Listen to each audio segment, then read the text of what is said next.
मैंने एक स्टूडेंट का इंटरव्यू लिया था अपने, डिम्पल, आपको याद होगा। उस स्टूडेंट की जो रैंक थी वो 18 थी। उस बच्चे ने एक बहुत प्यारी बात कही थी जो मुझे पर्सनली बहुत अच्छी लगी थी। उन्होंने एक बात कही थी, सर मेरी परिवार में कुछ ऐसी भी घटनाएं हुई थी कि जिस वक्त मुझे पढ़ाई को छोड़कर अपने परिवार के उस दुख में शामिल होना था, लेकिन मैं नहीं हुई सर। मैंने अपनी पढ़ाई को प्रायोरिटी दी और यही एक कारण है कि मैंने फर्स्ट अटेम्प्ट में 18 रैंक हासिल की। मुझे इतनी अच्छी वो बात लगी सर, बहुत प्यारे शब्द थे उस बच्चे के, बहुत प्यारे शब्द। आपके जीवन में कई बार ऐसा कुछ होगा कि जिसके लिए आपको उस काम को छोड़कर कहीं और जगह होना है, लेकिन आप नहीं हैं सर।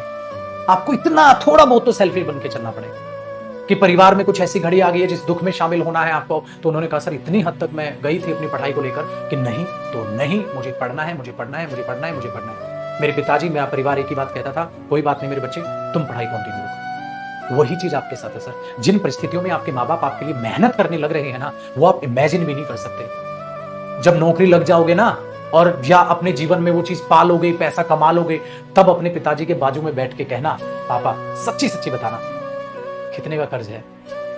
उस दिन वो समझेंगे कि तो जिम्मेवार व्यक्ति बन गया। उस दिन बताएंगे वो कितने का कर्ज है, तब पता चलेगा असली रहस्य क्या है। और कभी गौर कीजिएगा, आपको ये एहसास होगा कि माँ ने कई नए नए कपड़े तो माँ को लिए हुए पता नहीं कितना ही साल हो गया, उसी इन कपड़ों में है वो, ऐसी जिंदगी जी रही।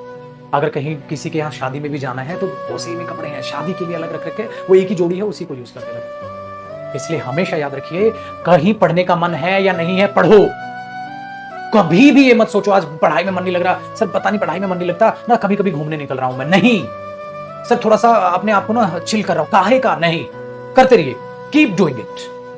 कुछ भी बोर हो रहे हो करते रहो। सर थक रहा हूं, नहीं भाई पढ़ता है, अच्छे से आराम से अपना 7 घंटे की नींद लो, उस नींद के अलावा सर पढ़ाई मत छोड़ो। आपको 100 तरह की बकवासबाजी की रील्स दिख जाएंगी, सोना भी जरूरी है, ये भी करना चाहिए। अरे भाई साहब जरूरी है, क्योंकि वो बकवासबाजी वो इंसान सामने खड़ा होकर कर रहा है सर जिसने पैसा कमा लिया अपने जीवन में। होता है ना जो एक व्यक्ति अपने आप में पैसा कमा लेता है, वो कहता है यार पैसा इतना जरूरी नहीं है। भाई तेरे पास आ गया ना, तू तो बोलेगा ही तेरे पास आ गया। लेकिन आप हमेशा याद रखिएगा, सही बात एक ही है, जब तक सफल नहीं हो जाए सर आराम मत करो।